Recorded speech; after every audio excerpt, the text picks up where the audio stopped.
Hello. हाँ बच्चों, आज अपन लेंगे राष्ट्रीय आय का चक्राकार प्रवाह या circular flow of national income. तो इसका थोड़ा पार्ट मैंने आपको बताया था कि कैसे जो है आय एक हाथ से दूसरे हाथ में जाती है, एक सेक्टर से दूसरे सेक्टर में जाती है। तो सबसे पहले अपन ने क्या देखा था कि कैसे आय जो है परिवार से फर्म की ओर जाती है और कैसे वापस फर्म से परिवार की ओर आती है। इसके बाद हमने देखा था एक बंद अर्थव्यवस्था में किस तरह से आय का चक्राकार प्रवाह होता है। तो उसमें कौन कौन से सेक्टर्स थे? एक तो परिवार, एक फर्म, एक पूंजी बाजार और एक सरकार। ठीक है।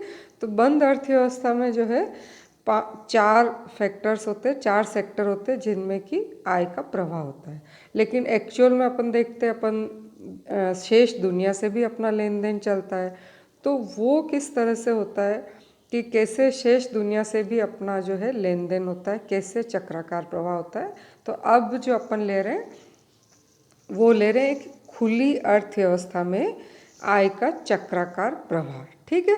तो खुली अर्थव्यवस्था का क्या मतलब है? जिसकी आर्थिक गतिविधियां अपने देश तक ही सीमित न रह करके अंतर्राष्ट्रीय क्षेत्रों में भी फैली हुई होती है। ठीक है। तो अब इसके 5 जो है स्तंभ हो जाते हैं। कौन कौन से बच्चों? एक तो परिवार, एक व्यावसायिक फर्म, एक सरकार, एक पूंजी बाजार और बाकी शेष संसार। ठीक है। अब आप ये एक बार आप ये देखो कि जो ये डायग्राम बना हुआ है, ठीक है। तो इस डायग्राम में आप देखो अपन ने 5 ये लिए। सबसे पहले आप देखो इधर परिवार है, ठीक है। फिर बीच में पूंजी बाजार है, उसके ऊपर अपन ने सार्वजनिक संस्था ली है और पूंजी बाजार के इधर साइड में व्यावसायिक फर्म है और आगे आप देखिए क्या है? शेष संसार है। ठीक है। तो अब इनका किस तरह से लेन देन चलता है? परिवार जो है व्यावसायिक फर्म को अपने साधन देते हैं, उसके बदले उनको प्रतिफल मिलता है और वापस व्यावसायिक फर्म में जो है इनको सामान देती है, चीज़ें देती है और वहाँ ये परिवार जो है उसको उपभोग पर खर्च करते हैं। ठीक है। तो परिवार और व्यावसायिक फर्म का इस तरह से चलता है। फिर परिवार की जो बचतें होती है वो पूंजी बाजार में जाती है और पूंजी बाजार से व्यावसायिक फर्म को क्या जाता है? विनियोग के लिए पैसा जाता है और फर्मों के पास कुछ बचत है वो पूंजी बाजार में आती है। ठीक है। इधर आप देखो ऊपर सार्वजनिक संस्था है, तो मतलब सरकार है। सरकार क्या करती है? परिवार से तो क्या करती है? टैक्स लेती है और दूसरी ओर उनके ऊपर सेवाओं पर आय पे खर्च करती है। इधर व्यावसायिक फर्मों पर भी सरकार टैक्स लगाती है, ठीक है। लेकिन और क्या करती है? लेकिन उनको कुछ सहायता भी देती है। इधर सरकार जो है पूंजी बाजार से क्या करती है कि ऋण भी लेती है और अगर राज्य के पास कुछ बचत है तो वो पूंजी बाजार में जमा कराती है। ठीक है। अब व्यावसायिक फर्में सरकार को टैक्स देती है और पूंजी बाजार में अपनी बचतें देती है, पूंजी बाजार से विनियोग के लिए पैसा लेती है। ठीक है। फिर अब अंतर्राष्ट्रीय उस पर देखें तो व्यावसायिक फर्मों का देखो आपकी ये आयात करते हैं तो उसका भुगतान करते हैं और इधर से निर्यातों से इनको आय प्राप्त होती है। दूसरी ओर सरकार से भी इनका होता है कि सरकार विदेशों से ऋण भी लेती है और सरकार विदेशों को ऋण भी देती है। तो इस तरह से इन 5 जो सेक्टर्स है इनका आपस में आय का जो है चक्राकार प्रवाह चलता रहता है। ठीक है। तो ये डायग्राम आप अच्छी तरह से देख लीजिए। ठीक है। तो इस डायग्राम में अपन ने कितने सेक्टर्स लिए? 1 2 3 4 एंड 5। ठीक है। अब अपन देखते हैं कि खुली अर्थव्यवस्था में किस तरह से चक्राकार प्रवाह चलता है। अब इसमें और क्या कड़ियाँ जुड़ गई बच्चों? जो लास्ट डायग्राम अपना था उसमें और क्या चीज़ जुड़ गई कि एक तो आयातों का भुगतान हो रहा है, एक निर्यातों से आय प्राप्त हो रही है, ठीक है, और राजकीय लेखों पर जो लोन या ऋण जो हम ले रहे हैं और दे रहे हैं। ठीक है। तो आय का अंतर प्रवाह भी हो रहा है, आय का उत्प्रवाह भी हो रहा है। ठीक है। तो x minus M is equal to B. ठीक है। मतलब बैलेंस क्या है? मतलब एक्सपोर्ट माइनस इम्पोर्ट किया तो क्या बैलेंस रहता है। और आय प्रवाह जो है वो निरंतर चलने के लिए क्या जरूरी है कि saving should be equal to investment. ठीक है, तो ये आपने डायग्राम में सारा देखा कि किस तरह से प्रवाह चलता रहता है। तो व्यवहारिक जीवन में आय प्रवाह जो है वो बहुत ही प्रक्रिया जटिल होती है, लेकिन ये जो आपका डायग्राम है ये बहुत ही व्यवहारिकता के निकट का दर्शन आपको कराता है। ठीक है, अब अपन देखें कि राष्ट्रीय आय के आकार को निर्धारित करने वाले तत्व कौन कौन से हैं। तो कौन कौन से तत्व तो जो है मेन इसके 4 भाग हैं। ठीक है, कुल उपभोग, कुल विनियोग, कुल सरकारी व्यय और विशुद्ध विदेशी बचत। ठीक है, मतलब y is equal to C plus I plus G plus X minus M. ठीक है, तो ये जो भी फैक्टर्स है इनमें परिवर्तन होगा तो इससे आय प्रवाह है वो प्रभावित होगा।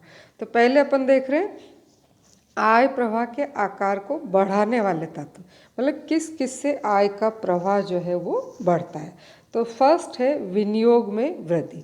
ठीक है, कि किसी भी देश में अगर पूंजीगत माल में विनियोग बढ़ेगा, इन्वेंटरीज में विनियोग बढ़ेगा और फिर मल्टीप्लायर जितना अधिक होगा तो आय का प्रवाह भी उतना ही अधिक होगा। ठीक है, तो बच्चों विनियोग बढ़ने से क्या बढ़ता है, आय का प्रवाह बढ़ता है। दूसरी बात निर्यातों में वृद्धि, कि अगर किसी भी देश के निर्यात बढ़ते हैं तो क्या होगा कि हमारे देश में पैसा आएगा।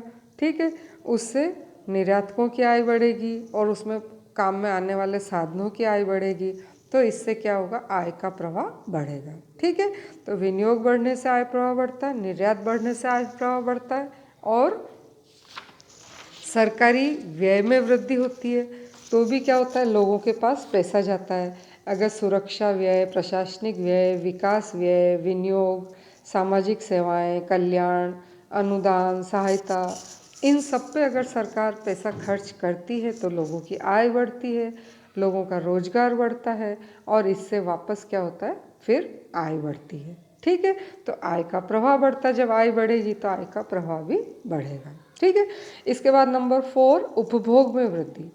तो जैसे भी उपभोग बढ़ता है तो क्या होता है कि हम पैसा खर्च करते हैं तो दूसरे व्यक्तियों की आय होती है और इस तरह से आय प्रवाह बढ़ता है। तो जितना ज़्यादा एवरेज प्रोपेंसिटी टू कंज्यूम और मार्जिनल प्रोपेंसिटी टू कंज्यूम होगा उतनी ही आय का प्रवाह बढ़ेगा। ठीक है, फिर इसके बाद नंबर 5 संग्रह या बचत में क्या होनी चाहिए, कमी होनी चाहिए। लोग अगर होर्डिंग करने लगे तो क्या होगा, आय का प्रवाह कम होगा। लेकिन अगर लोग जो है संग्रह में कमी करते हैं, बचत में कमी करते हैं, उसको उपभोग और विनियोग पे खर्च करते हैं तो अपने आप आय का प्रवाह बढ़ेगा। ठीक है, तो ये 5 चीज़ें आय के प्रवाह को बढ़ाती है। ठीक है, अब आय के प्रवाह को घटाने वाले तत्व कौन से, इसके अपोजिट हो जाएंगे। नंबर 1 बचत में वृद्धि, कि अगर बचतें बढ़ती है, ठीक है, तो क्या होगा, संग्रह बढ़ता है। ठीक है, पारिवारिक बचत, व्यावसायिक बचत, तो जो भाग हम संग्रह कर लेते हैं वापस उसको उपभोग या विनियोग पर खर्च नहीं करते तो वो आय के प्रवाह को कम करेगा। फिर नंबर 2 आयातों में वृद्धि। ठीक है, तो अगर हमारा आयात बढ़े तो क्या होगा, हमारी आय विदेशों को चली जाएगी, हमारे यहाँ आय कम हो जाएगी तो क्या होगा कि आय का प्रवाह कम होगा। तीसरा करारोपण, अगर गवर्नमेंट ज़्यादा टैक्स लगा देती है तो भी आय का प्रवाह कम होगा, लेकिन सरकार अगर उस टैक्स इनकम को वापस खर्च कर देगी तो आय का प्रवाह वापस बढ़ सकता है। ठीक है, फिर उपभोग में कमी, अगर लोग उपभोग कम करें तो क्या होगा, वस्तुओं और सेवाओं की मांग कम हो जाएगी तो साधनों की आय कम होगी तो आय का प्रवाह कम हो जाएगा। फिर नंबर 5 सरकारी व्यय में कमी, अगर सरकार जो है कि खर्च कम करती परिवार पे या उत्पादक फर्मों से कमी करती तो फिर आय के प्रवाह में कमी होगी। तो अब आप ये एक चार्ट देखो, आय प्रवाह को बढ़ाने वाले तत्व और आय प्रवाह को घटाने वाला तत्व। तो फर्स्ट आप देखो विनियोग, ठीक है, सेकंड उपभोग, थर्ड सरकारी व्यय, फोर्थ निर्यात और फिफ्थ संग्रह में कमी। ठीक है, ये चीज़ें क्या है, आय प्रवाह को बढ़ाते हैं। क्या क्या, विनियोग, उपभोग, सरकारी व्यय, निर्यात और संग्रह में कमी। दूसरी ओर मैंने लिखा आय प्रवाह को घटाने वाले तत्व। ठीक है। तो ये तो आय प्रवाह को बढ़ा रहे हैं और ये आय प्रवाह को घटा रहे हैं। कौन कौन से? सरकारी बचत, पारिवारिक बचत, आयात, कर और संग्रह की वृद्धि। ठीक है, पहला सरकारी बचत, दूसरा पारिवारिक बचत, तीसरा आयात, चौथा कर और पांचवा संग्रह की वृद्धि। ये सब चीजें क्या करती है? आय के प्रवाह को घटाती। ठीक है। तो अब अपन देखें, नेक्स्ट आप देखो कि जैसे I plus C plus G plus X, ठीक है, is equal to S plus M plus T plus H. तो क्या होगा? आय का प्रवाह स्थिर रहेगा। और यदि I plus C plus G plus X is greater than S plus M plus T plus H, तो आय का प्रवाह बढ़ेगा। मतलब बढ़ाने वाले तत्व ज़्यादा है तो आय का प्रवाह बढ़ेगा। ठीक है। और यदि I plus C plus G plus X is less than S plus M plus T plus H, मतलब घटाने वाले तत्व ज़्यादा है तो आय का प्रवाह घटेगा। ठीक है बच्चों। तो अर्थव्यवस्था में कुछ तत्व आय के प्रवाह को बढ़ाते हैं और कुछ आय के प्रवाह को घटाते हैं। ठीक है। अब अपन देखें चक्राकार आय प्रवाह की कमियां क्या है या इसकी लिमिटेशंस क्या है। एक तो ये कि ये गैर मौद्रिक लेन देन को या गैर बाजार सौदों की क्या करता है? उपेक्षा करता है। दूसरी बात, फर्मों के बीच और परिवारों के बीच जो आपस का लेन देन होता है उस चीज को ये जो है समावेश नहीं करता है। ठीक है। तो इस तरह से चक्राकार प्रवाह काफ़ी अच्छी चीज़ है जो कि हमको क्या बता रहा है कि किस तरह से एक अर्थव्यवस्था में आय का चक्राकार प्रवाह होता है। तो हमने बंद अर्थव्यवस्था में भी आय का चक्राकार प्रवाह देखा और खुली अर्थव्यवस्था में भी आय का चक्राकार प्रवाह देखा।